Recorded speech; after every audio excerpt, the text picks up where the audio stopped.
Rejected and Reclaimed by the Billionaire Alpha.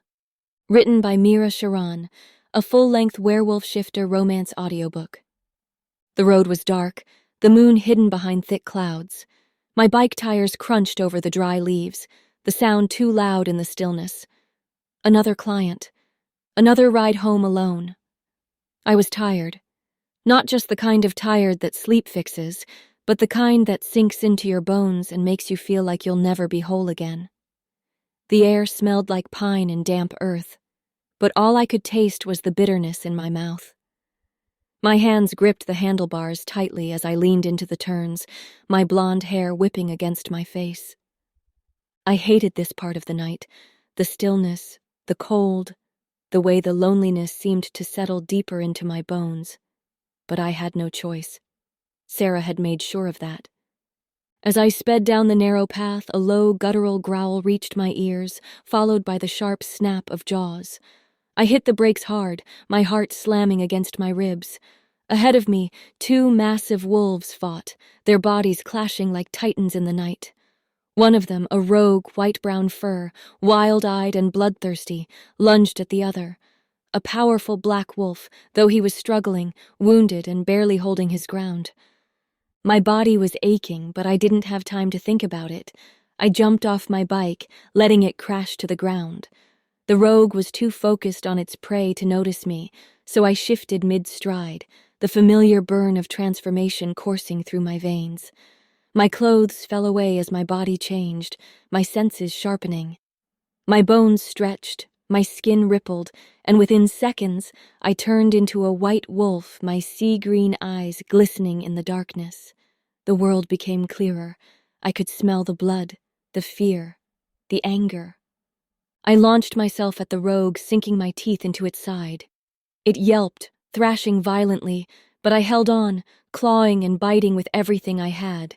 The battle was brutal, snarls, growls, the scent of blood thick in the air. My muscles screamed, but I fought like hell. Finally, the rogue staggered back, letting out a defeated whimper before fleeing into the darkness. I turned to the injured wolf, breathing hard, his golden brown eyes locked onto my bracelet, filled with pain, but also something else, something deep and unreadable. My gaze flickered down to his wound, blood soaking into the dirt beneath him. I can't see you. His voice was weak, strained. But your bracelet, it's beautiful. I froze.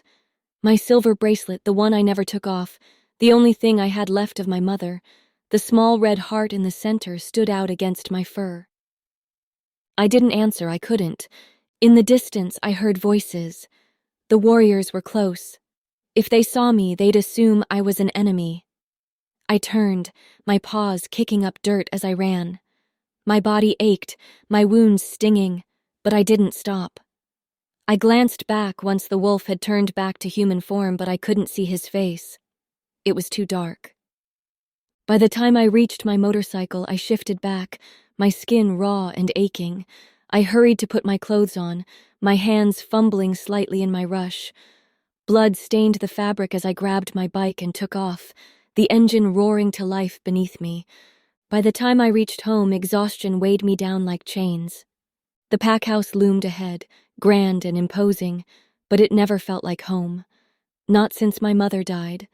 Not since Sarah took her place. As I pushed through the doors, the warmth of the house did little to chase away the chill in my bones. My father, Bruce, the alpha of our pack, sat by the fireplace, his dark eyes filled with concern the moment he saw me. Scarlet? He stood, his brows furrowed. You're hurt. I'm fine, I said quickly. There was a rogue. I took care of it. His jaw tensed. Where? In the woods near our territory, I said, pulling my jacket tighter around myself. He was attacking someone.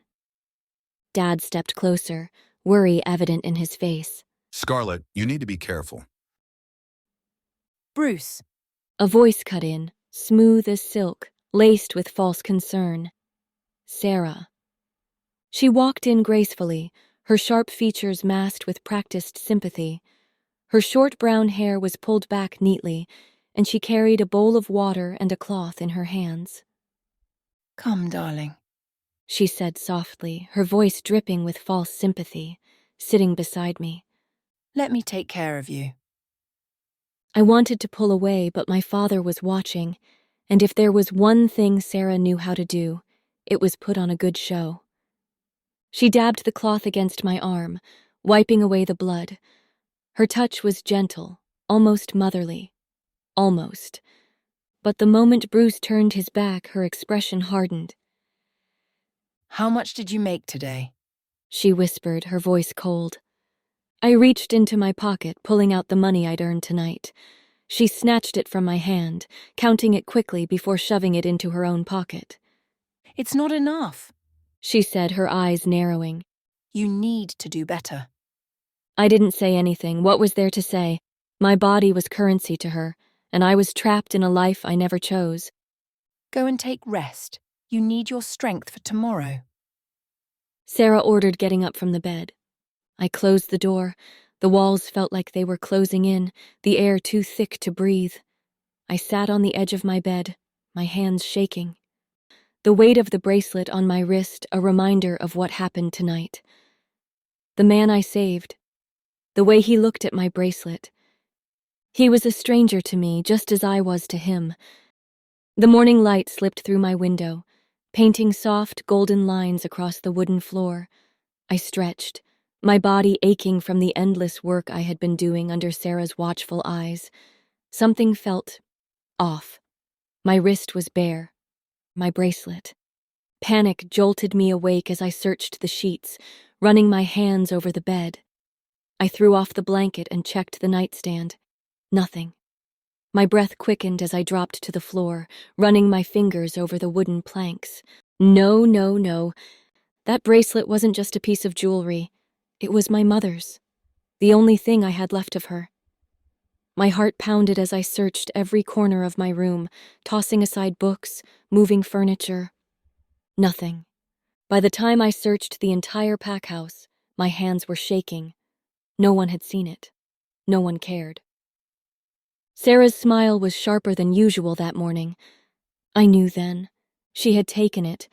I wanted to grab her by the shoulders, shake her, demand she give it back, but I knew better. Sarah never did anything without a reason. She was waiting, setting the stage for something bigger which I was unaware of. As the sun dipped below the horizon, painting the sky in shades of amber and violet, I knew it was time to go. Sarah had arranged another client, just like she always did. So, I left. The air was thick with tension the moment I stepped into the pack house. My father stood near the dining table, his back rigid, his fingers gripping the edge of a wooden chair. The candlelight flickered over his face, casting deep shadows under his eyes. Sarah sat beside him, her lips pressed into a thin line, but I could see the satisfaction flickering beneath her act. Where were you? Dad's voice was sharp, leaving no room for excuses. I swallowed hard. Sarah's glare was enough to stop me from confessing the truth. Sarah let out a dramatic sigh, shaking her head. Bruce, don't be too harsh on her. She's young. She deserves to enjoy herself sometimes. My stomach twisted. She was playing her game again, twisting the truth into something ugly. Dad's eyes darkened. Sarah told me you were at a party with your friends, drinking, disrespecting our name while I've been working to secure your future. I stared at Sarah, fury simmering under my skin. She was enjoying this, watching me squirm. But I kept my face blank. If I showed even a crack, she'd dig her claws in deeper. I said evenly. Enough. Dad cut me off. You've given me no choice. You're getting married. The words hit like a slap, stealing the air from my lungs. What? My voice barely rose above a whisper. Dad let out a heavy sigh, as if this decision weighed on him. Alpha Anthony of the Blood Moon Pack is looking for a strong woman, a Luna who can stand beside him. You'll be married within the month. My fingers went cold, my chest tightened. No, I said, I don't want this. Sarah's smirk widened, but she quickly hid it behind a false look of concern. This isn't up for debate. Dad said, his voice final. You're 21, Scarlet. It's time. I forced myself to stand still to keep my breathing steady. My heart pounded so hard it hurt. Anthony, I had heard of him, the cold, ruthless alpha. He ruled with strength and strategy, feared by his enemies, respected by his pack, but his name always came with whispers about a lost love he could never forget. A man like that would never love me. The next morning, Dad and Sarah left for the Blood Moon Pack to discuss the arrangement. I spent the entire day trying to find a way out, but by nightfall, my fate was sealed. When they returned, Dad looked different. His shoulders were heavier. His eyes held a sadness I hadn't seen before. "What happened, Dad?" I asked, my voice barely above a whisper. Dad sat down, rubbing his temples. Anthony agreed to the marriage. My stomach dropped. But He continued, his voice laced with something bitter. it's a contract marriage. He'll stay married to you until he finds his lost love. After that, he'll divorce you. The room spun. I gripped the edge of the table to steady myself. A contract marriage, I was nothing but a placeholder, a means to an end. Dad stepped closer, placing a hand on my shoulder. I can't let my baby princess marry an alpha who can't love her back. He said, his voice tinged with worry. I could see the regret in his eyes, but regret wouldn't save me. That night, the door creaked open, and I already knew who it was before I turned. Sarah. She stepped inside, closing the door behind her, her silk nightgown pooling around her feet. Sarah stepped forward, her nails tapping against the table. You will accept this, Scarlet. I turned to her, my body trembling with anger. And if I don't? Her lips curled into a slow, victorious smile. Then I'll tell Bruce your little secret. My breath hitched. No, I said, my voice rising. She sighed, tilting her head. Scarlet, don't be difficult. You don't really have a choice. Tears pricked at my eyes, but I swallowed them down. I had no choice. She would burn my entire world down if I didn't obey. I lifted my chin even as my soul shattered into pieces. Fine, I whispered. I'll marry him. She gave me a cunning smile and walked to the door, pausing there before opening it. Tomorrow morning, She said over her shoulder. tell Bruce you're marrying Anthony. The sun rose, golden and unforgiving. I sat across from Dad, my hands folded in my lap, my heartbeat steady even though I felt like I was falling apart. I inhaled slowly, carefully, and then in the quietest, most shattered voice I had ever spoken in, I said, "I'll marry him." The words cut through me, slicing deep, leaving scars that no one would ever see. Dad's brows furrowed. Are you sure, Scarlet? I nodded, unable to find the words. The room smelled like fresh roses and vanilla-scented candles, the air thick with perfume and nervous energy. I sat still, my hands resting on my lap as the seamstress adjusted the lace on my wedding gown. Servants buzzed around me, fluffing my veil, adjusting the hem of my dress, murmuring how beautiful I looked. But I felt nothing. The mirror in front of me reflected a woman I barely recognized. My long auburn hair was pinned into an intricate updo, delicate silver pins woven between the curls. My skin looked flawless. My lips painted a soft shade of pink. On the outside, I looked like a bride. On the inside, I felt like a prisoner. The door creaked open and my father, Alpha Bruce, stepped in. His face was unreadable as he walked toward me, his heavy footsteps muffled by the thick carpet. He sat beside me, his hands clasped together, his fingers tapping against his knuckles, a habit he had when something was weighing on his mind. Are you sure, Scarlet? He asked, his deep voice quieter than usual.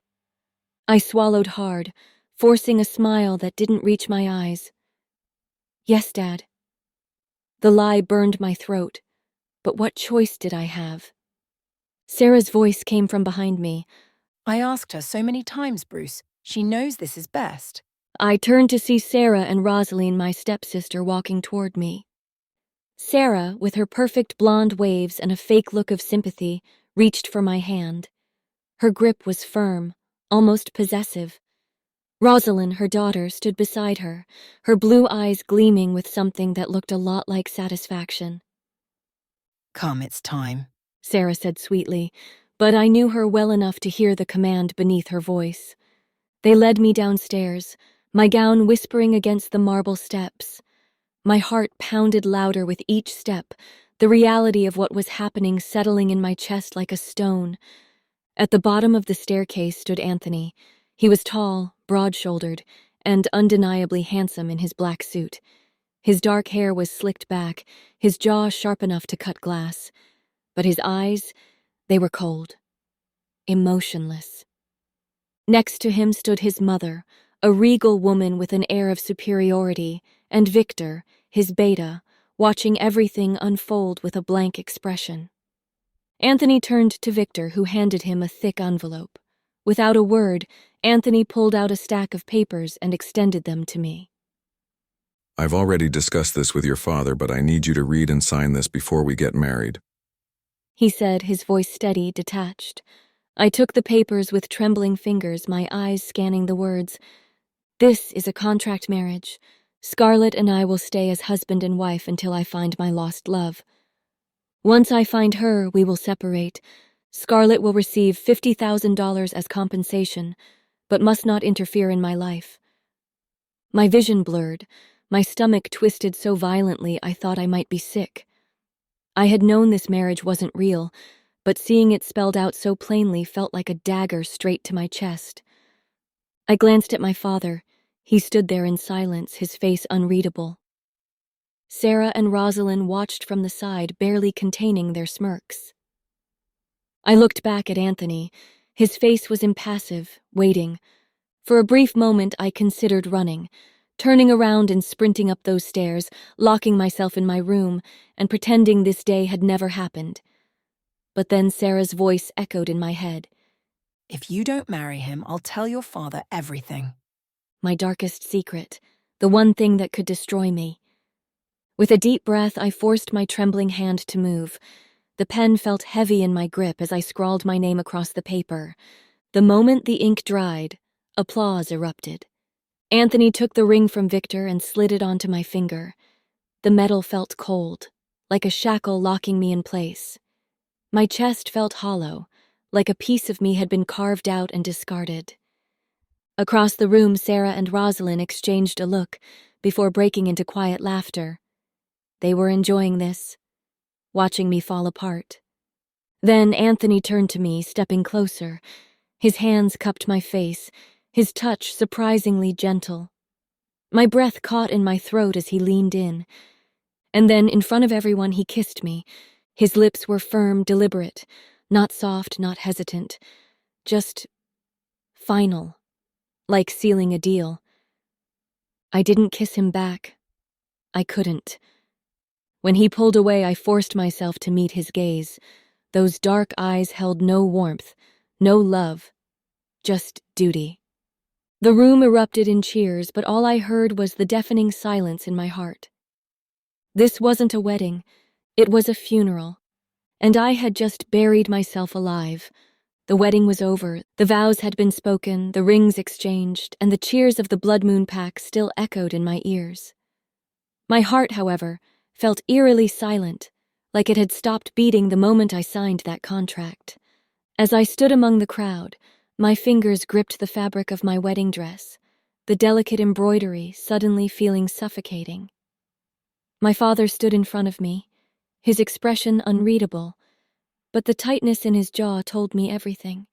He wasn't a man of words, never had been, but his rough hand cupped the back of my head as he pulled me in for a firm embrace. "Take care of yourself," I whispered against his shoulder. His grip tightened for just a second before he let go, nodding. No promises, no reassurances, just silent understanding. Then came Sarah. She approached with her arms wide open, her face twisted into the perfect display of fake sorrow. Her voice trembled as she whispered, Scarlet, I will miss you so much. "Liar." She wrapped her arms around me, her perfume too sweet, too strong, making my stomach turn.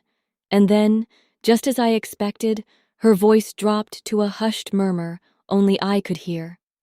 I'll make sure you take the divorce as soon as possible. After all, $50,000 is worth a few months of sacrifice, isn't it? I felt my breath hitch, my nails digging into the smooth silk of her dress, but I refused to react. Instead, I pulled back and met her gaze with a cool stare. She smirked just slightly before stepping away. I turned to the sleek black Mercedes waiting at the entrance. Anthony was already inside, his sharp features unreadable as he sat in the back seat.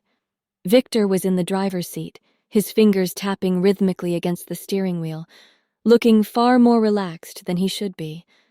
I swallowed my emotions and climbed inside. As soon as the door shut, the car pulled forward, leaving behind the only life I had ever known. Anthony finally spoke, his voice steady, emotionless. You will get all the facilities in our fortress. Anything you want will be yours before the words even leave your lips. It was supposed to be a comfort, but it felt more like a reminder of my place in his world, his convenience, his temporary arrangement. I nodded, keeping my eyes on the passing scenery. Victor, on the other hand, seemed determined to cut through the tension. He glanced at me through the rearview mirror, a lopsided grin on his face. You know, Scarlet, most brides get a honeymoon. You get an hour-long drive with two grumpy wolves. Lucky you. I let out a breath that wasn't quite a laugh, but close enough. That's one way to put it, I muttered, crossing my arms. Victor chuckled. Trust me, I'll be your favorite soon. Anthony, on the other hand, is a pain in the heart. Anthony shot him a glare. Focus on the road. Victor only smirked. See? Grumpy. The tension in my chest loosened just a little, but the weight of reality still sat heavy in my stomach. When we finally arrived, I couldn't help but gape at the fortress in front of me. Massive stone walls stretched toward the sky, torches burning along the pathways leading up to the entrance. It was nothing like my father's pack house. This was ancient, powerful, almost medieval in its presence. The fortress stood as a reminder of Anthony's bloodline, his power, his control. Victor parked the car near the grand entrance, and Anthony stepped out first, adjusting the cuffs of his suit. He didn't offer me a hand, didn't look back to see if I followed. I took a deep breath and stepped out on my own, my heels clicking against the stone pathway. Anthony led the way through the fortress, his long strides forcing me to quicken my pace. Servants bowed as we passed, their eyes flickering to me with curiosity, some with sympathy. The hallways were lined with deep red tapestries, gold chandeliers hanging high above, casting a warm glow. The air smelled like aged wood, fire, and something darker, something that felt like history, like secrets.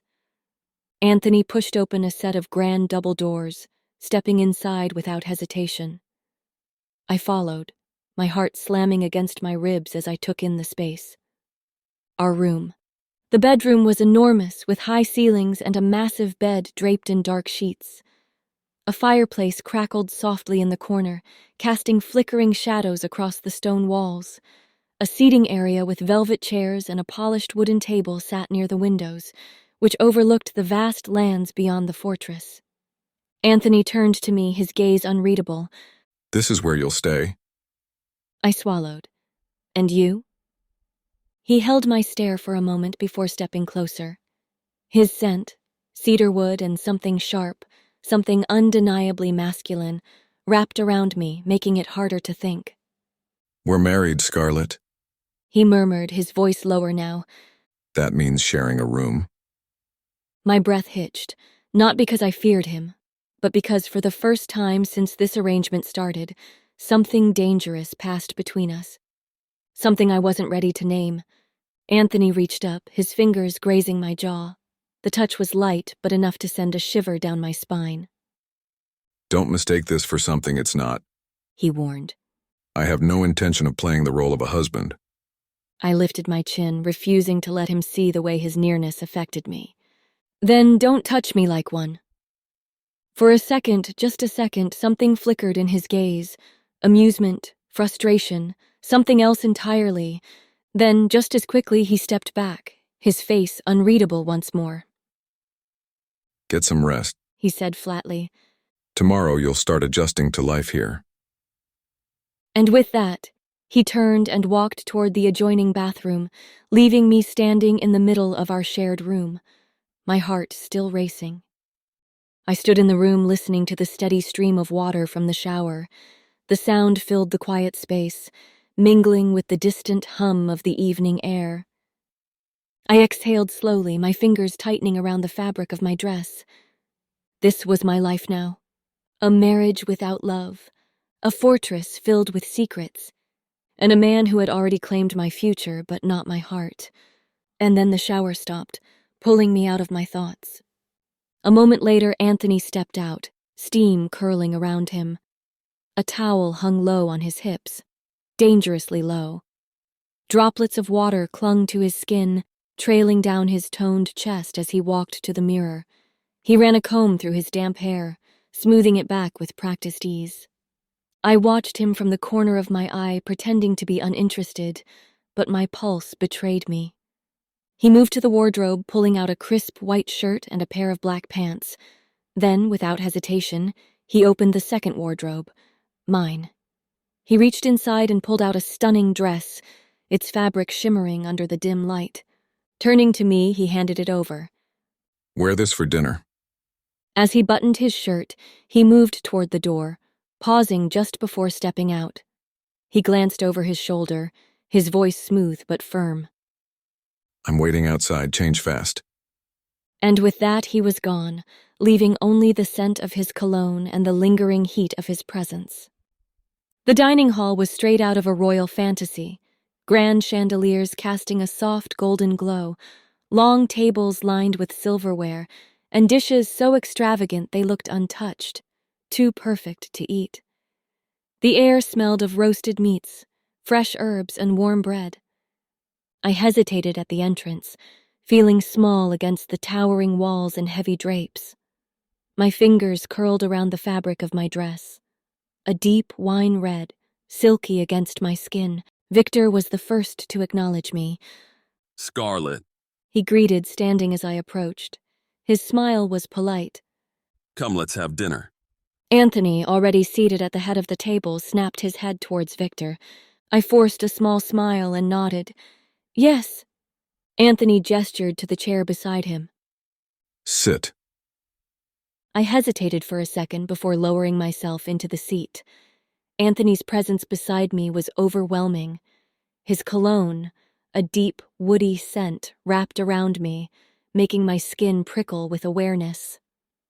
The food was spread across the table in an extravagant display, every dish imaginable, from tender cuts of steak to delicate pastries, but I had no appetite. I picked at my plate, keeping my head down. Victor leaned in slightly. Did you get a chance to see the whole fortress? I shook my head. Then tomorrow, He said smoothly. I'll give you a tour.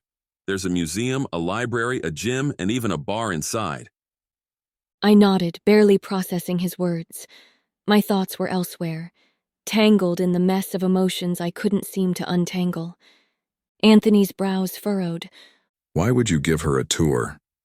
Victor smirked, leaning back slightly. Because you never bothered to. Anthony's jaw tightened.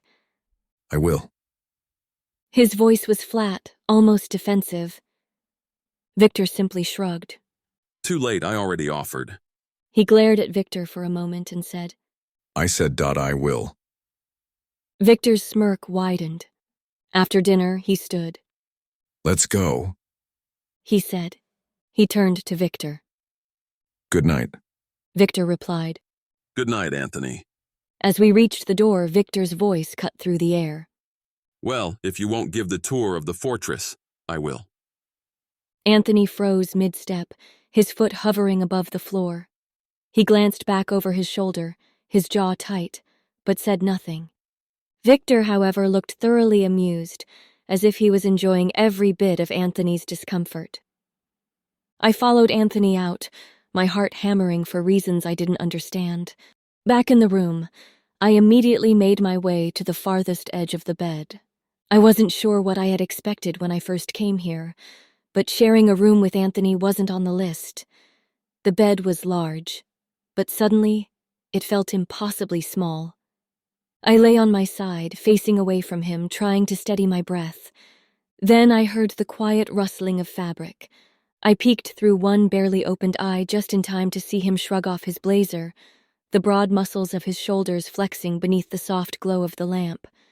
His fingers moved to his shirt, unbuttoning it slowly, one by one, revealing golden skin stretched over hard lines and raw strength. My throat went dry. It wasn't that I hadn't seen men like him before. I had, hundreds of them. It was my duty, one I had been forced into. But watching him now, it caught me completely off guard. He was sculpted in a way that was almost unfair. His body told a story of power, discipline, control. Then his hands went to his belt, and I should have looked away. I should have, but I didn't.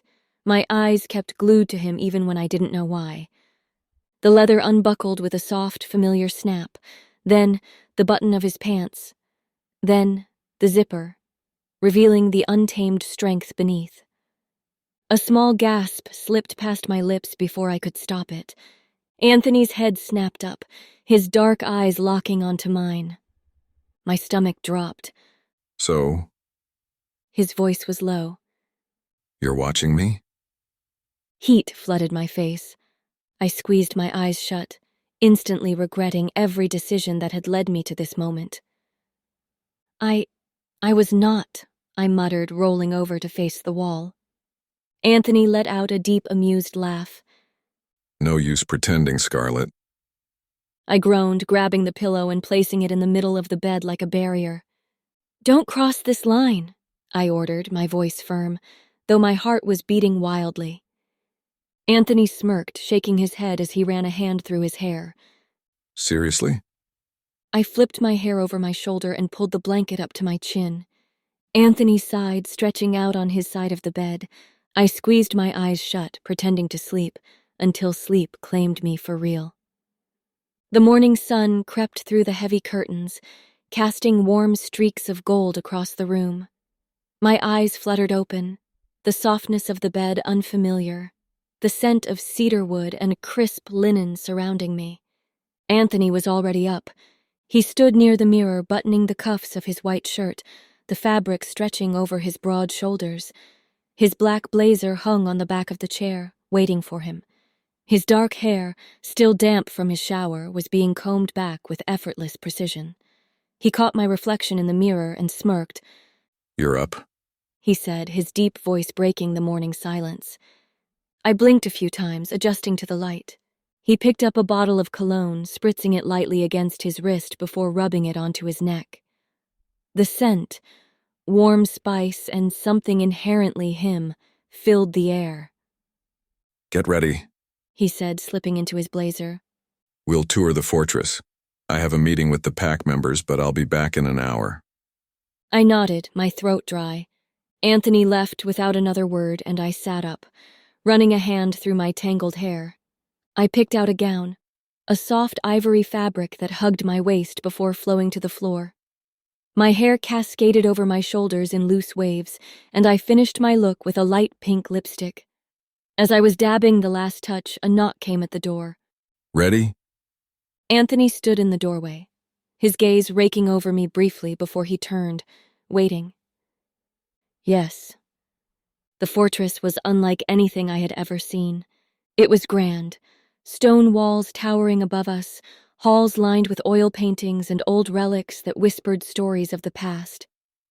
Anthony walked beside me, his hands in his pockets, effortlessly confident. We visited the museum first, where ancient artifacts gleamed under glass cases. The library was next, filled with towering bookshelves, the scent of old parchment lingering in the air.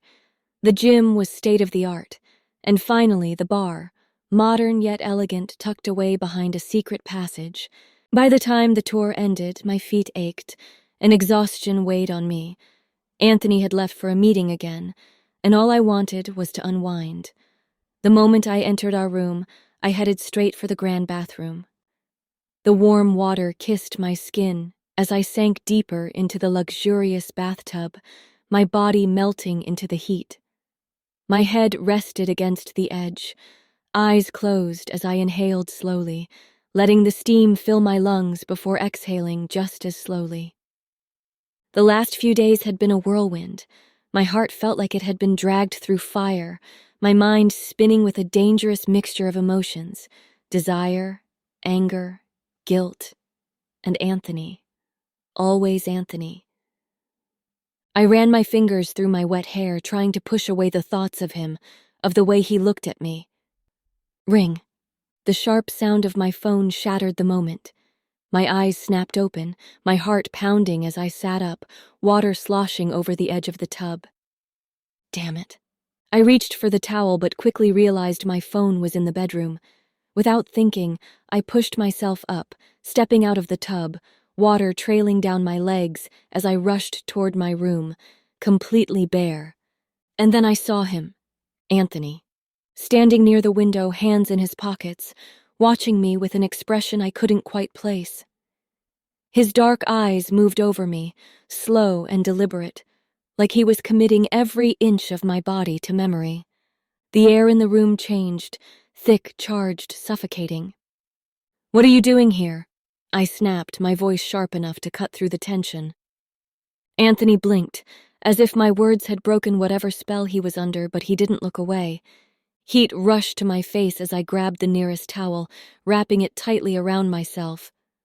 My breath was uneven, my hands gripping the fabric so hard my knuckles turned white.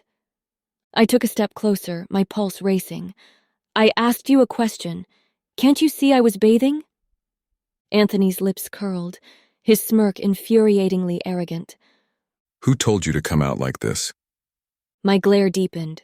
"No, it's your fault. You shouldn't have—" Before I could finish, he moved. Fast. 1 second I was speaking, and the next his hands were on my waist, pulling me flush against him. The towel between us was the only barrier, but it felt meaningless under the weight of his touch. His breath was warm against my skin as he murmured, You talk too much. and then he kissed me. It wasn't soft or slow. It was raw, desperate, filled with something neither of us wanted to name.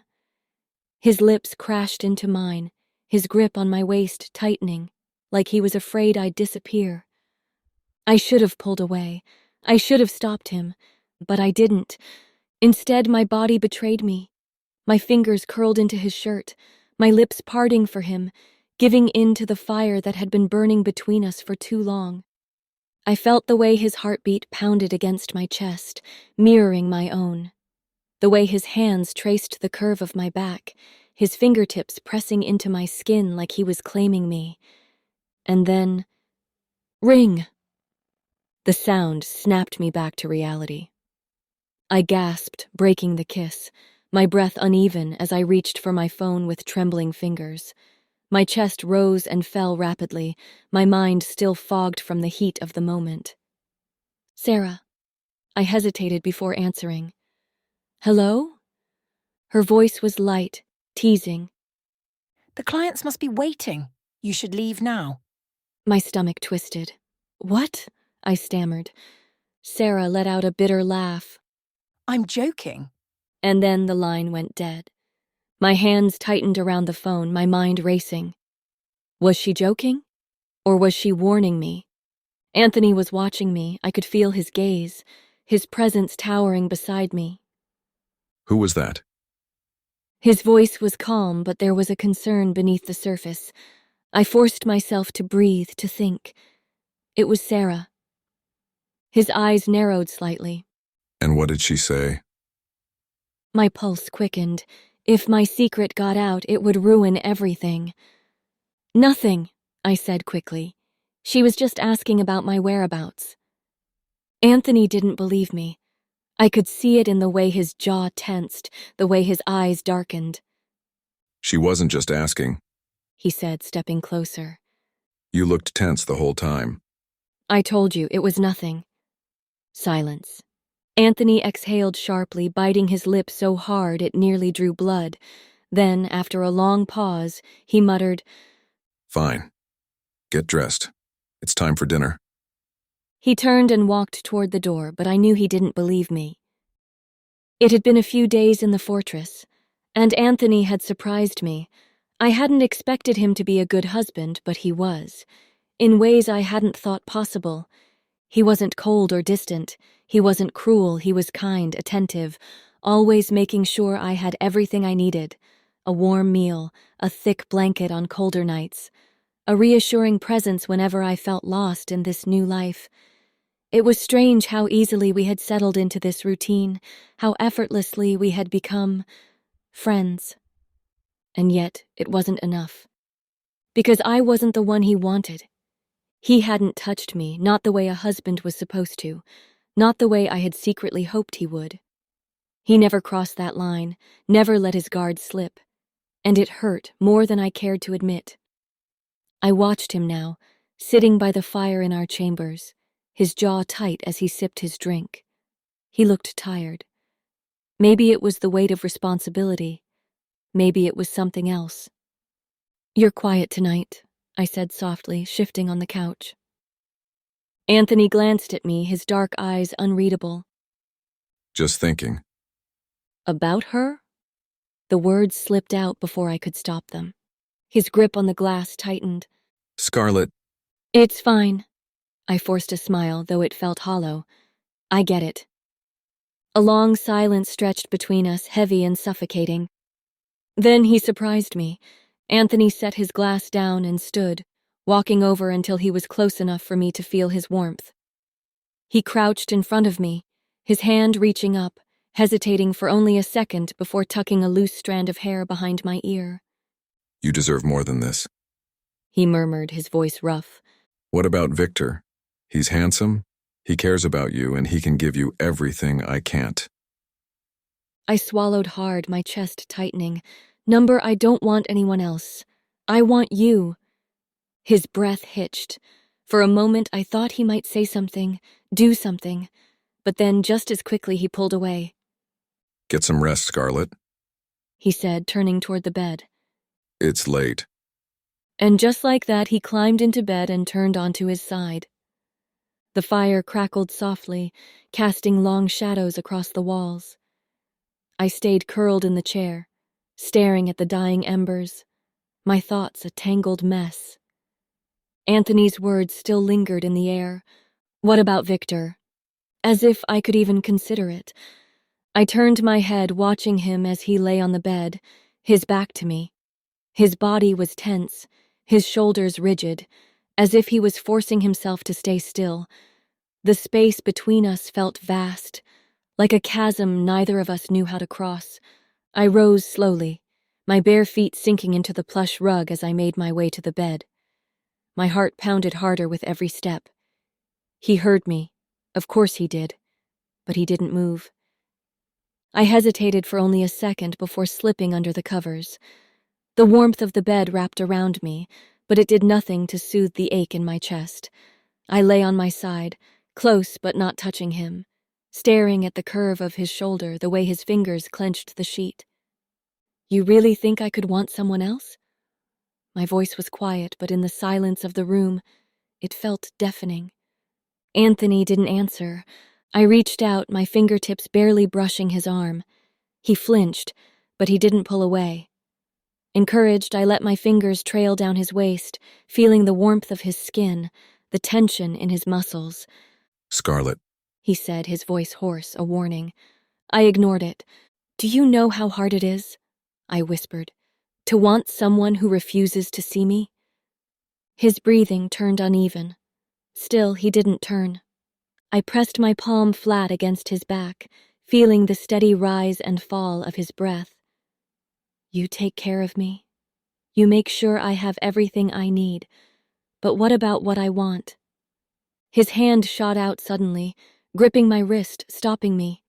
He still didn't face me, but his fingers tightened around mine. don't. He said, his voice strained. Don't do this to me. I swallowed hard. "Then don't push me toward Victor. Don't act like I'm something to be given away." His grip on my wrist loosened, and for a moment I thought he'd let go. But instead, he turned. slowly. His face was inches from mine now, his eyes dark and unreadable, filled with something I couldn't quite name. His jaw clenched like he was fighting himself. You deserve more. He said again, but this time his voice wasn't steady. It cracked just a little, just enough for me to hear the truth beneath it. I don't want more, I murmured. I just want you. The air between us was thick, charged, like a storm about to break. He stood still for a moment, his eyes searching mine. And then his gaze dropped to my lips and my breath hitched. His lips parted, crashing into mine with such force that left me breathless. It wasn't gentle, it wasn't slow. It was fire and desperation, a clash of everything we had been holding back for too long. His hands cupped my face, his lips pressing hard against mine, and I melted into him, into the heat, the hunger. His body shifted, pulling me beneath him, his weight pressing me into the mattress. His hands roamed, tracing my jawline, the curve of my waist, my hips. I arched into him, a soft sound escaping me, and he groaned against my lips. Scarlet. He whispered, his voice rough, his breath warm against my skin. I looked up to meet his gaze, my chest rising and falling as I tried to catch my breath. His eyes were dark, filled with something I hadn't realized before. I never told you one thing. He said, his voice low, almost hesitant. What is it? I asked, my voice barely above a whisper. He exhaled shakily. You know I love someone else. But still, I feel this pull toward you. Every time you're near. His thumb brushed over my cheek, his touch so gentle it ached. You think I don't want to be your husband in the true sense I do, Scarlet. I want to be. But not when my heart still belongs to someone else. The words hit like a blade. My chest tightened, my breath coming out unsteady as I fought the sting in my eyes. But the tears fell anyway. Get off me, I choked out, pushing against his chest. He didn't move. Instead, he wiped my tears with his thumb, his touch so gentle it made my stomach twist. He stared at me for a long moment, his eyes searching mine. Is that really what you want? I nodded, even though every fiber of my being was screaming at me to pull him closer, to hold on and never let go. His eyes darkened, and then suddenly his lips crashed into mine again. Desperate, raw, consuming. His hands gripped my waist, pulling me against him, his body molding into mine as his tongue swept into my mouth, claiming, pleading. I gasped as his fingers slid beneath the fabric of my nightdress, skimming over my bare skin, tracing slow, teasing circles that left me breathless. Tell me to stop. He murmured against my lips. I didn't. Instead, I reached for the buttons of his shirt, undoing them one by one with shaking fingers.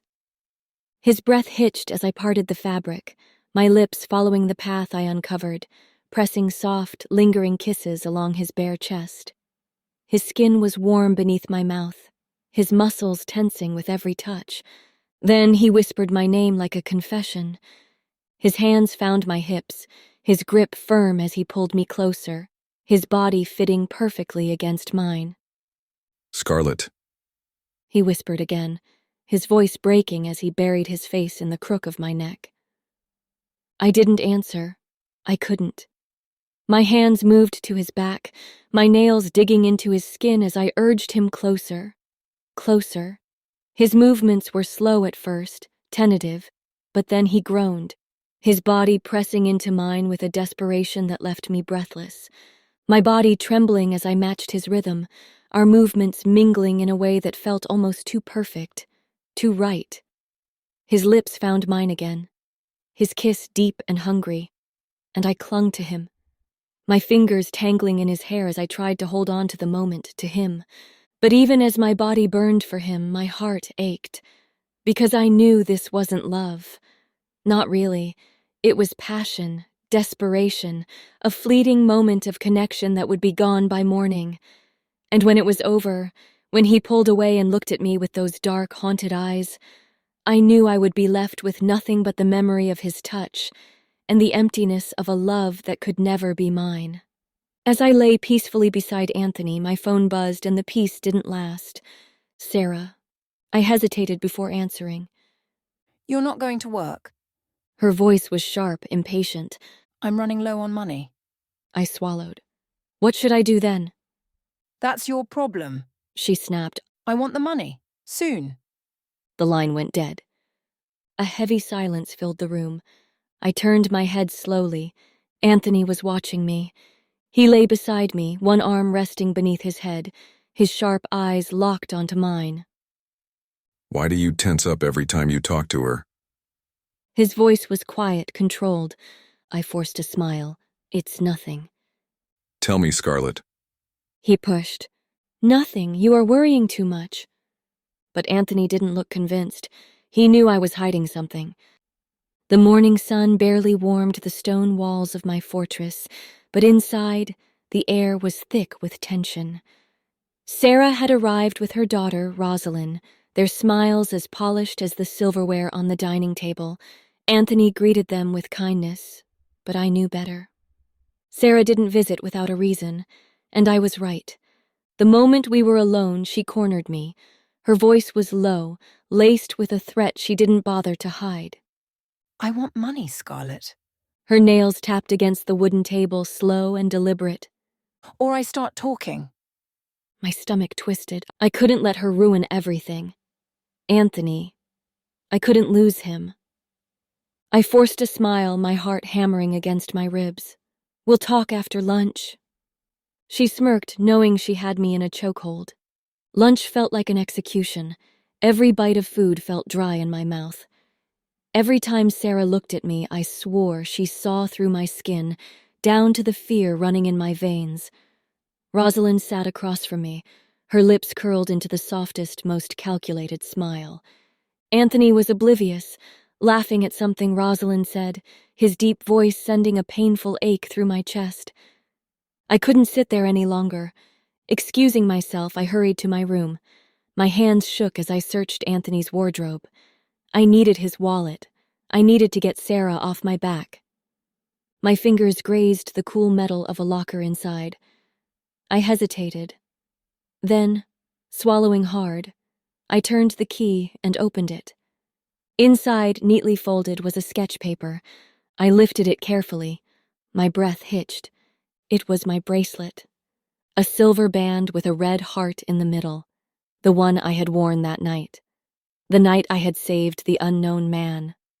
A small note was scribbled at the bottom of the page. Your face is a mystery, but I will find you through your bracelet. A sharp gasp left my lips. It was Anthony. Anthony was the man I had saved, and he had been searching for me all this time. Tears welled in my eyes.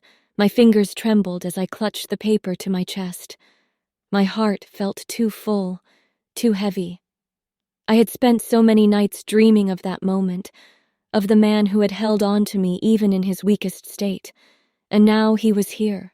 He had always been here. I wiped my tears quickly and turned on my heel. With the sketch clutched in my hand, I took slow, deliberate steps towards the dining hall, wiping my tears.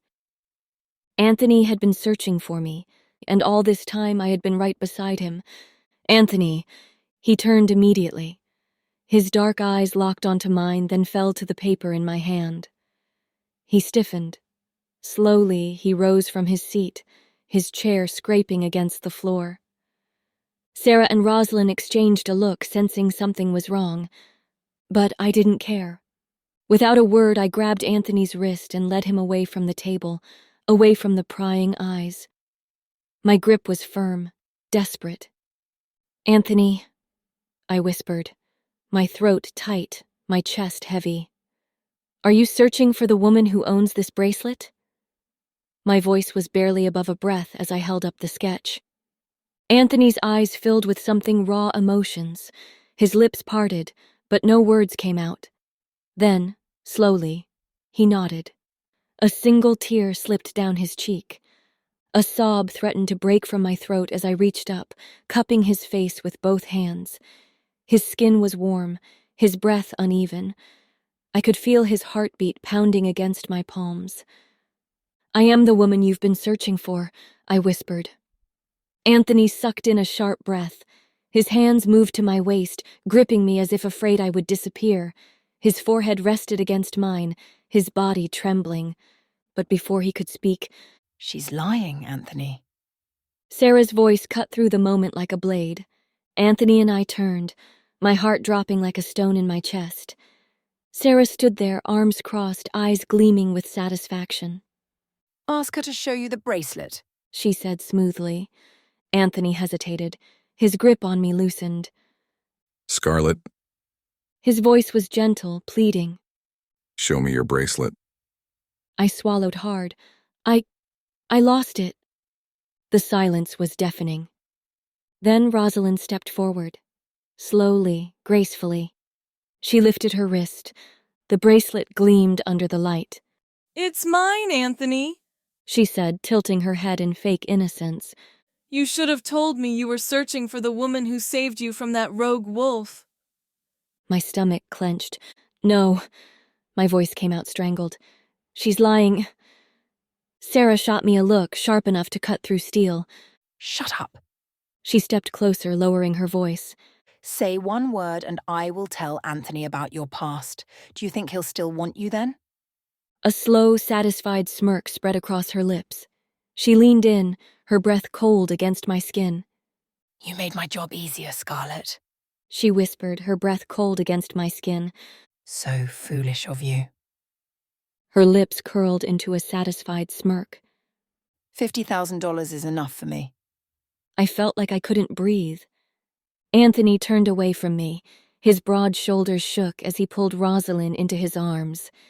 And then, he cried. His hands clutched her tightly, his body racked with emotions I couldn't even begin to understand. Rosalyn turned her head just slightly, just enough so only I could see her face. She smiled, a slow, cruel smile of victory. I felt everything inside me shatter. Anthony's voice echoed through the grand hall, loud and certain. Rosalyn is the woman who saved me 3 years ago. The words landed like a slap. I stood frozen, watching as Anthony lifted Rosalyn's hand in front of everyone, his fingers laced with hers. His expression was full of gratitude, admiration, maybe something even deeper. Rosalyn's smirk was subtle, barely there, but I caught it. A quiet, taunting victory. The bracelet on her wrist, my bracelet, caught the chandelier light, sparkling like a cruel joke. I felt the weight of 100 eyes on me, but the noise of the pack faded into nothing. The only sound that mattered was Anthony's next words. My marriage with Scarlet was a contract. It was never meant to last. The contract is over. I'll file for the divorce immediately. I sucked in a sharp breath. Divorce. The word stung more than I expected. I should have been prepared. This was inevitable, right? But then why did it feel like something inside me was breaking apart, piece by piece? Victor moved through the crowd, stepping beside me without a word. His brown eyes flickered towards my face, searching, waiting. He didn't speak, but he didn't have to. His presence alone was enough, a quiet reminder that I wasn't completely alone. Rosalyn squeezed Anthony's hand, turning toward me with a smile that didn't quite reach her eyes. "You'll find someone else, Scarlet. Someone better suited for you." My nails dug into my palms, but I forced my lips to curl into a smirk. "I wasn't aware you were a matchmaker now, Rosalyn." Her eyes darkened, but she held her tongue. Instead, she simply shot me a look, cold, unreadable, before turning on her heel and walking past me, her arms still linked with Anthony's. That night, I didn't cry. I wouldn't. Instead, I found myself at the training grounds, slamming my fists into the punching bag over and over. The sting in my knuckles felt good. It kept me from thinking, kept me from breaking. Sweat dripping down my back, my knuckles bleeding, but I didn't stop. Not until a strong hand shot out, gripping my wrist mid-swing. That's enough. Victor's voice was calm, steady. His grip wasn't rough, but it was firm enough to tell me he wasn't letting go until I stopped. A single tear slipped down my cheek before I could stop it. I exhaled sharply, feeling the weight of everything crash down on me. What else am I supposed to do? My voice cracked. Beg? Victor's jaw tightened. No, you don't beg. His thumb brushed lightly over my wrist, his touch surprisingly gentle. For now, you come with me. You need to clean your wounds. He didn't wait for my response. His grip was firm but gentle as he pulled me toward his room. My knuckles stung, the raw skin throbbing with every heartbeat, but the pain in my hands was nothing compared to the storm inside my chest. Anthony had chosen her. The words replayed in my head like a cruel echo, tightening around my ribs, making it hard to breathe. Rosalyn had my bracelet, my identity, my place by his side, and he didn't even question it. The betrayal cut deep. Victor's room was dimly lit, the scent of sandalwood and something faintly minty lingering in the air. He shut the door behind us and walked straight to the small wooden cabinet near the bed. Without a word, he pulled out a first aid kit. Sit. He said, his voice steady but carrying something I couldn't quite place. I didn't argue. My legs felt too weak to stand any longer. I lowered myself onto the edge of his bed, my hands trembling slightly in my lap. Victor knelt in front of me, his eyes flicking to my knuckles. He let out a quiet sigh before taking my right hand in his, inspecting the torn skin. His touch was warm, too warm, a contrast to the coldness that had settled in my chest. This is what happens when you let anger guide you. He muttered, shaking his head as he grabbed a cotton pad and poured antiseptic onto it. I hissed when it touched my wounds. Hold still. He murmured, his grip tightening slightly around my wrist to keep me from pulling away. I clenched my jaw and looked away, staring at the flickering candle on his bedside table. He focused on cleaning my wounds, dabbing the antiseptic with careful precision. Victor finally spoke, his tone was steady but careful. What's wrong, Scarlet? You already knew Anthony would leave when he found the woman he loved. I swallowed, my throat tight, my heart hammering against my ribs. Victor waited, his dark eyes searching mine. I could feel his patience stretching, waiting for me to say something, anything. But the words wouldn't come. Instead, I stared at my hands, still trembling slightly, the bandages fresh on my knuckles. My silence hung between us, thick and suffocating. Victor sighed and shifted closer, resting his elbows on his knees. Scarlet, He said softly. I can help you, but I need you to talk to me. Something inside me cracked. Maybe it was the way his voice held no judgment, just quiet insistence. Or maybe I was just tired of holding it all in. I turned to him, meeting his gaze, and before I could stop myself, the words spilled out. Sarah and Rosalyn played me. My voice was hoarse, barely above a whisper. Victor's brows pulled together, but he didn't say anything. He just let me speak. It was me, I whispered. I was the one who saved Anthony that night. Not Rosalyn. Victor didn't move, he didn't even blink. I exhaled shakily and continued. That bracelet Rosalyn wears, the one Anthony claims he remembers, it's mine, my mother's, the last thing I had of her. It was stolen from me the night I saved him, and now I know who took it. Victor's jaw tightened. Why didn't you say anything? A hollow laugh slipped past my lips, because I couldn't. He stared at me, waiting, so I told him. Everything. The way Sarah had controlled me, manipulated me, how she forced me into a world I never wanted to be part of, selling my body to strangers for money while she lived comfortably, how I had no choice, how she used threats, fear, and my father's name to keep me silent. Victor's face changed as I spoke. First shock, then disbelief, and then something else, something dark and furious. When I finally finished, my hands were clenched in my lap, my nails digging into the bandages. My chest ached from holding in the sobs, but a few tears had already escaped, slipping down my cheeks. Victor reached forward, his hands cupping my face, his thumbs wiping away the tears before they could fall any further. His touch was warm, steady. Scarlet, His voice was rough, thick with something I couldn't name. I had to stay quiet, I whispered. If people knew, if my father found out, everything would be ruined. He would be ruined. Victor's grip on me tightened for a fraction of a second, then softened. He inhaled deeply, his breath shaky. that's why you never fought back. He murmured. That's why you let Anthony believe Rosalyn's lies. I nodded, my vision blurred with tears. Victor clenched his jaw, his fingers tightening slightly against my skin before he suddenly pulled me forward. His arms wrapped around me, warm and strong, holding me together when I felt like I was about to fall apart. I didn't push him away. Instead, I let myself lean into him, burying my face into his shoulder, his scent surrounding me, something fresh like pine and soap, but there was a warmth beneath it, something uniquely him. Victor's hand moved up, threading into my hair, his other arm holding me tight against him. You don't have to go through this alone. He whispered against my temple.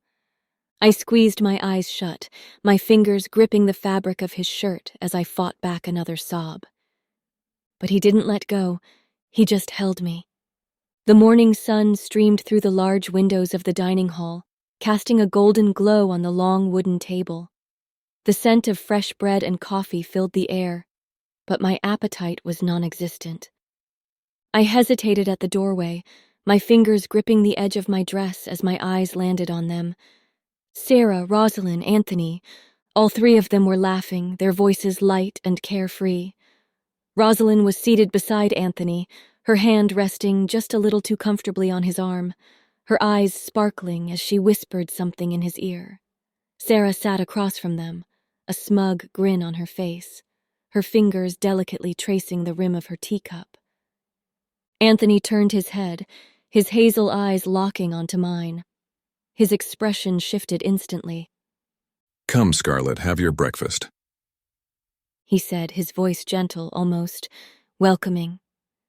I forced a nod and walked toward the table with careful steps, my dress brushing against the polished floor. As I sat down, I could feel Sarah and Rosalyn's eyes on me, watching, waiting, ready to strike.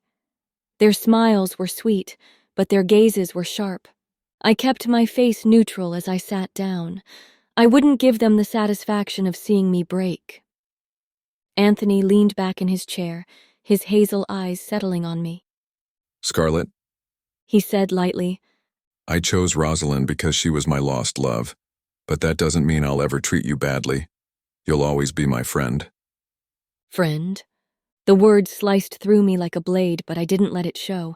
Instead, I plastered a polite smile on my lips and nodded. Of course. A few moments later, the door creaked open again, and Victor strode in. His presence was impossible to ignore. His tall frame, the confident way he moved, it commanded attention. He wasn't dressed in his usual suit today. Instead, he wore a dark fitted shirt, the sleeves rolled up, exposing the defined muscles of his forearms. His dark eyes scanned the room before landing on me. Without hesitation, he walked over and took the seat beside me, his body heat warming the air between us. What do you want to eat? He asked, his voice low, familiar. I blinked at him. Before I could answer, he was already reaching for a plate, placing food on it himself. Eggs, toast, a little fruit. My chest tightened. He was serving me, himself. Something about that simple act made my throat close up. No one had ever done that for me before. Not like this. Not with such quiet, effortless care. Victor placed the plate in front of me, his eyes flicking to mine. Eat. He murmured. A small, genuine smile tugged at my lips. I picked up my fork, but as I did, I felt a shift in the air. Anthony wasn't laughing anymore. I could feel his gaze flickering between Victor and me, the shift in his mood as obvious as a cloud passing over the sun. Victor leaned in, his voice low as he murmured something about the croissants being too dry. I chuckled, shaking my head, and out of the corner of my eye, I caught the way Anthony's grip tightened around his fork. He was jealous. The realization sent a sharp thrill through me. Anthony had just publicly chosen Rosalyn, declared her as his lost love, his one and only. So why the hell did he look like he wanted to rip Victor apart for taking care of me? Rosalyn, sensing the shift, reached for Anthony's hand, lacing their fingers together as if to remind him where his loyalty should lie. But he wasn't looking at her. He was looking at me. Victor, completely unfazed, popped a grape into his mouth and smirked. I didn't know breakfast was supposed to be so tense. Sarah arched a perfectly shaped brow, her lips curving into a sharp smile. Oh, it isn't. She looked at Anthony. Is it? Anthony didn't answer. Instead, his gaze stayed locked on Victor, something dark and unreadable swirling in his hazel eyes. Victor leaned in slightly, his voice dropping to a teasing murmur. You know, you really should eat more. You'll need your strength. I let out a soft laugh, shaking my head. I have already eaten enough. But the moment I laughed, Anthony's hands curled into fists. His gaze burned into Victor, his entire posture shifting. That's enough, Victor. His voice was sharp now, laced with warning. She is still my Luna. Victor tilted his head, his lips curling into an easy smirk. What? He said innocently. You said you didn't want her. He shrugged, his smirk widening. But that doesn't mean someone else won't. Silence. Anthony pushed his chair back slightly, his jaw ticking. His eyes darkened with something dangerous. Stay away from her until we get divorced. Victor chuckled, slow and deliberate. Then he raised his hand in mock surrender, his smirk deepening. I guess we'll see about that. The night stretched long and endless, the air thick with silence. I sat by the window, staring out at the moonlit courtyard. The fortress felt emptier now that Sarah had left. But Rosalyn stayed, and that single thought burned through me like fire. She was still here, with him. I clenched my jaw, my fingers digging into the windowsill. I knew I had no right to feel this way, not when Anthony had already made his choice. But knowing something and feeling it were two different things. The walls of my room felt suffocating. I needed to get out. I found myself walking toward the training grounds, my heart pounding. The cold night air wrapped around me, but I barely felt it. My eyes locked onto the punching bag swinging in the corner of the field. Without a second thought, I walked up to it and threw a punch. Then another and another. My knuckles stung, but I didn't stop. The dull, rhythmic thuds of my fists hitting the leather echoed in the empty space. I punched harder, faster, my breath coming in sharp gasps. Every hit carried the weight of everything I couldn't say. I wasn't even sure how long I had been at it until I felt a firm grip close around my wrist. I turned, breathless, sweat sticking to my skin. Victor. His dark eyes scanned my bruised knuckles, his jaw tightening. Again. He muttered, shaking his head. I swallowed hard, my chest rising and falling rapidly. Let go of me, Victor. But he didn't. His grip gentle but firm. Come on. I didn't argue as he motioned towards his room. He guided me to sit on the edge of the bed before kneeling in front of me, his fingers carefully unwrapping my bloodied hand. His touch was surprisingly soft, careful. I watched as he pulled out a first aid kit, his brows furrowed in concentration. You know, there are healthier ways to deal with anger. I huffed out a humorless laugh. Yeah, name one. His lips twitched. Wouldn't you like to know? The warmth in his voice made something deep in my chest tighten. I swallowed hard and looked away. My gaze landed on the fireplace in the corner of his room, the flames flickering, casting golden shadows on the walls. Victor dabbed a cloth over my knuckles, making me wince. He glanced up, his eyes searching mine. You let him get to you. I didn't answer, because he was right. The silence stretched between us, thick and unspoken, until suddenly the door slammed open. Victor's head snapped up, my heart jumped. Anthony stormed in, his hazel eyes flashing with something dark and unreadable. His presence filled the room instantly, crackling with tension. Victor didn't move. He kept kneeling beside me, his hands still wrapped around mine. Anthony's gaze flickered between us before settling on our entwined hands. His jaw clenched. What's going on here? Victor let out a slow, amused breath. I'm cleaning up the mess you left behind. Anthony's eyes darkened. That's not your job. Victor's smirk didn't falter. You sure about that? Because from where I'm sitting, you don't seem too concerned about her until someone else is. I felt Anthony's gaze on me, heavy and intense. I should have looked away. I wanted to look away. But I couldn't. Not when his eyes held something I wasn't ready to name. Victor's voice cut through the silence, low and challenging. Why does it bother you so much, Anthony? Anthony's hands curled into fists at his sides. It doesn't. Victor raised a brow. Then why are you here? Anthony exhaled sharply, raking a hand through his hair. Because He hesitated, then his voice dropped lower. even when I know Rosalyn is my true mate, I still feel this pull toward Scarlet. The words hit like a punch to the gut. My breath hitched. Victor leaned back slightly, watching him with an unreadable expression.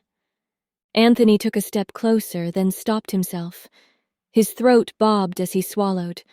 Then, without another word, he turned on his heel and walked out, leaving behind nothing but the sound of the door clicking shut, and the wreckage of everything he just said. The council room was thick with tension, the weight of unspoken words pressing against my chest. Today was supposed to be simple. I would sign the divorce papers, walk away, and finally be free from Anthony. But fate had never been kind to me. Anthony sat beside me, his broad shoulders tense, his fingers twitching slightly on the table. He was trying to keep his composure, but I could feel it. Something was nagging at him. His hazel eyes flickered toward me, a trace of hesitation clouding them before he turned to Rosalyn. Before I sign, He said, his voice steady but sharp. I have a few questions. Rosalyn's lips curled into a practiced smile, but I saw the slight tremble in her fingers. She was nervous. What is it, Anthony? She asked, tilting her head slightly, feigning innocence. He leaned forward, his gaze locked onto hers. That night when you saved me, tell me, what color was the rogue wolf? I stiffened. My breath hitched. Rosalyn's eyes flickered to the floor. She hesitated, then quickly said, Black and white. I clenched my fists under the table. Wrong. Anthony's brows knitted together. His jaw tightened as he studied her. And where was I wounded? Silence. Rosalyn's face paled. I could almost hear the gears in her head turning, scrambling for an answer, but she didn't know, because she hadn't been the one to save him. Anthony exhaled sharply, his suspicion growing by the second. Then the doors to the council room burst open. My father, Bruce, stormed in, his expression dark with fury. That bracelet, He said, pointing at Rosalyn's wrist. does not belong to her. It belonged to Scarlet's mother, my first wife. A shocked murmur swept through the room. Anthony's gaze snapped to my father, then back to Rosalyn. His body went rigid as if the truth had finally slammed into him like a tidal wave. And then the final blow came. Dad stepped forward, his face lined with guilt. It wasn't Rosalyn who saved you that night. His voice wavered, but he kept going. It was Scarlet. A heavy silence fell. Anthony turned to Rosalyn, his voice dangerously low. Is this true? She hesitated for just a second, but that second was all Anthony needed. His hand shot out, ripping the bracelet from her wrist. The silver chain snapped, the sound echoing in the silent room. His breathing was uneven as he turned to me, something raw and broken in his eyes. Say it. He demanded, his voice hoarse. Tell me the truth, Scarlet. My throat was dry. I could barely get the words out. Yes, it was me. It was a rogue wolf, white-brown fur, I whispered. Anthony's eyes glistened with unshed tears and he nodded. You were wounded near Golden Dawn Pack's territory. our territory. The air shifted. Something inside Anthony cracked, the weight of his mistake crashing down on him. His grip on my wrist tightened, not painfully, but with desperation. I chose the wrong woman. His voice was raw, filled with something close to agony. For a moment I couldn't breathe. The man I had spent years loving, resenting, and aching for was finally seeing me, finally realizing what had been in front of him all along. I'm sorry. He whispered, his forehead pressing against mine. I was blind. His voice broke. I hurt you. I swallowed hard. My heart was beating so fast it felt like it might burst. But even as I felt his warmth, I knew there was something he didn't know. I swallowed hard, my throat tightening as I forced the words out. There's something I need to tell you, both of you, I said, pulling away slightly. Dad and Anthony turned to me, their expressions shifting from confusion to concern. Anthony's brows furrowed, and Dad straightened, his grip tightening on his knees. I took a shaky breath, stepping back slightly. Sarah, she forced me into something, into a kind of work that My voice cracked, and I looked away for a moment, gathering the strength to continue. I don't know if you'll accept me after knowing, but I need you both to hear this from me. Silence hung between us. My heart pounded so hard I could feel it in my throat.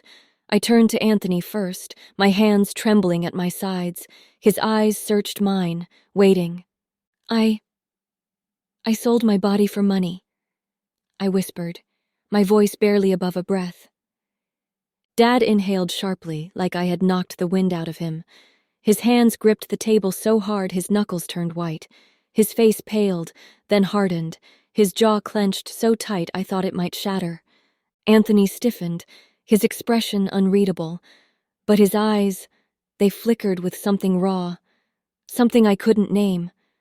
I caught a glimpse of Rosalyn from the corner of my eyes. She stood in stunned silence, her eyes wide in shock. Dad? I turned to him, my voice breaking. I didn't have a choice. She controlled everything. I was trapped. Scarlet? Dad cut me off, his voice hoarse. He leaned forward, his hands trembling as he rubbed them over his face. Why didn't you tell me sooner? His voice wasn't angry, just broken. Tears burned in my eyes, but I forced myself to stay strong. I was ashamed, I admitted, my voice shaking. I didn't want you to look at me differently. I didn't want either of you to hate me. Anthony exhaled sharply, running a hand through his hair. Dad let out a shaky breath, then stood up and walked over to me. For a second, I thought he might yell, or worse, turn away. But instead, he pulled me into his arms, holding me so tightly I almost collapsed. You're my daughter. He said, his voice thick with emotion. Nothing will ever change that. A sob broke from my throat as I clung to him. Dad turned to Rosalyn, his voice sharp, his eyes blazing with anger. You and your mother tried your best to ruin my daughter's life. Now you both will face the consequences. Rosalyn flinched at his words. Anthony stepped closer and said, Scarlet, nothing you say will change how I feel about you. His eyes held pain matching my own. His gaze softened as he said, It's okay, Scarlet. His voice was steady, unwavering. I love you, and I accept you with your past. Tears burned my eyes. And then Anthony did something I never thought he would. He pulled me into his arms, his lips pressing against my forehead. It wasn't just a kiss. It was a promise. A silent vow that no matter what, he wasn't letting me go. The divorce papers were forgotten. Rosalyn and Sarah were exiled for treason after my father uncovered the truth about Sarah's manipulation. And I stood beside Anthony as his Luna, as his true mate, his fingers laced with mine as he faced the pack, his voice strong and clear. This is the woman who saved me. This is the only woman I will ever love. The crowd erupted into cheers. But amidst the celebration, my eyes landed on Victor, standing in the front row. He smirked slightly, his arms crossed over his chest, but there was no resentment in his eyes. Only happiness. And something else. Something bittersweet. As the ceremony ended, he leaned in close, his voice teasing. How does it feel being the Luna of our pack? I smiled, my heart swelling in my chest. Feels awesome. His smirk widened, and I could see the genuine happiness in his eyes.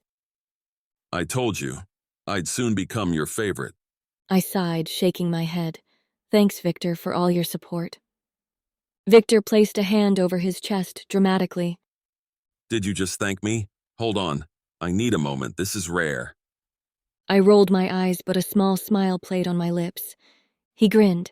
At this rate, you'll be writing me love letters by next week. Very funny, I shot back, and he laughed, the sound light and teasing, breaking through the heaviness in my chest.